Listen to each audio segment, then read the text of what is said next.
একটা রোজার ফজিলত, এক এক বৎসর নফল রোজা রাখলে যেই সওয়াব, এক এক দিন একটা রোজা রাখলে ওই পরিমাণ সওয়াব। তাহলে 9 দিন 9টা রোজা রাখলে 9শত বছরের সওয়াব।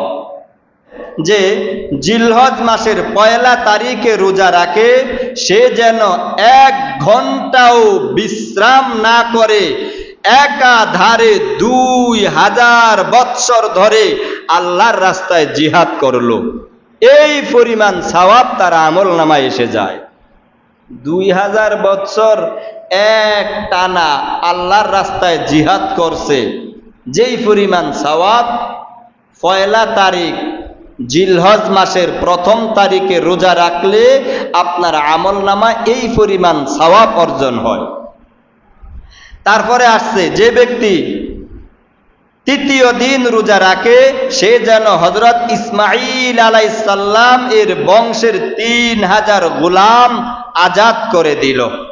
যে ব্যক্তি 4র্থ দিনে রোজা রাখে সে যেন 400 বছর আল্লাহর জিকির করলো।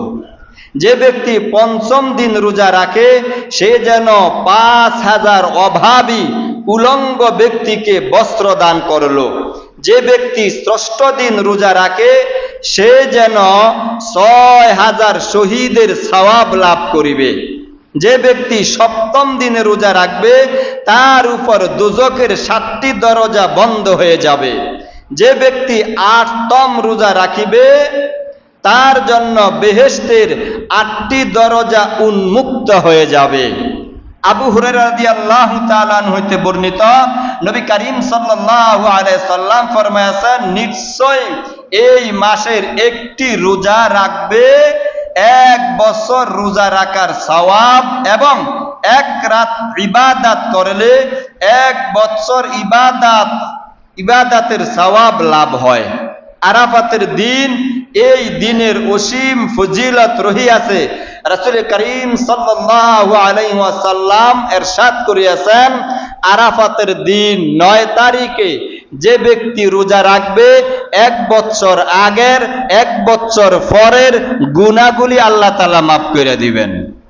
এখানে মুফাসসিরিনে কেরাম লিখতে গিয়া অনেকের অভিমত হলো, আরাফার দিন বাংলাদেশের হিসাবে 9 তারিখ আর সৌদি আরবের হিসাবে 8 তারিখ, কিন্তু 3 ঘন্টা ব্যবধানে তারা আমাদের একদিন আগে ঈদ করে। কি বলেন?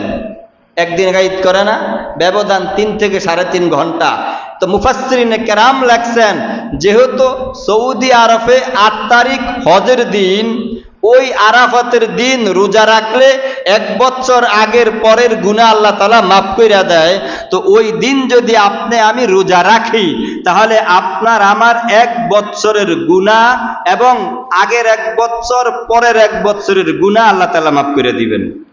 তাহলে এই হিসাবে দেখা যায় যদি কেউ 1 তারিখ থেকে 10 তারিখ পর্যন্ত 9 তারিখ পর্যন্ত 1 তারিখ থেকে 9 তারিখ পর্যন্ত রোজা রাখে তাহলে তার আমল নামায় 1000 বছর, 1000, 100, 200 এইভাবে 900, 1000 বছর রোজা রাখার সওয়াব তার আমল নামায় এসে যায়।